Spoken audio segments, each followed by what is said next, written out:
अब बढ़ते अगली खबर की ओर। दिल्ली के मुख्यमंत्री रेखा गुप्ता ने कहा कि भारत का युवा देश की सबसे बड़ी ताकत है और उनके सपनों व मेहनत की रक्षा करना सरकार की प्राथमिकता।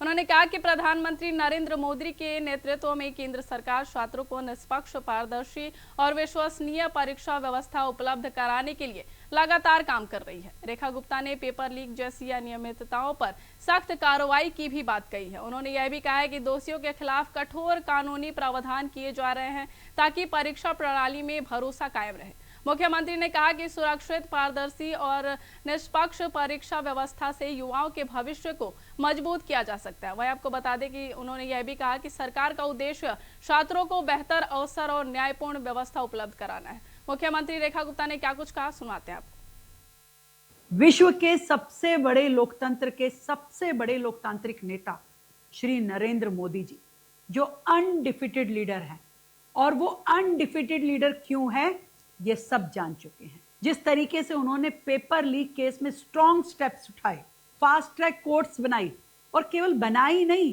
3 महीने के अंदर अंदर उन्हें निर्णय लेना होगा और मुजरिम को सजा दिलवानी होगी। इसी लोकसभा के सत्र में ये सख्त कानून लेके आया जा रहा है।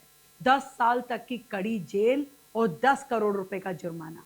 केवल 10 करोड़ रुपए का जुर्माना नहीं, जो लोग मुजरिम हैं उनकी सारी प्रॉपर्टीज भी अटैच कर ली जाएंगी और भविष्य में कभी पेपर लीक ना हो, इसलिए ये एग्जाम अब सीबीटी के माध्यम से करवाया जाएगा। और केवल इतना नहीं, ये कोई क्यों नहीं बताता कि मोदी जी के आने के बाद से लेकर के देश में कितने मेडिकल के कॉलेज बढ़े हैं, कितनी मेडिकल की सीट्स बढ़ाई गई हैं, कितने और अन्य कोर्सेज को बढ़ाया गया है, किस तरीके से युवाओं को सपोर्ट करते हुए स्टार्टअप पॉलिसी इंक्यूबेशन को लेके आया गया है। और ये बात देश का युवा, देश का जेनजी जानता है और इसीलिए मोदी जी के साथ कंधे से कंधा मिला करके खड़ा है देश के हित में, भारत को आगे बढ़ाने के लिए।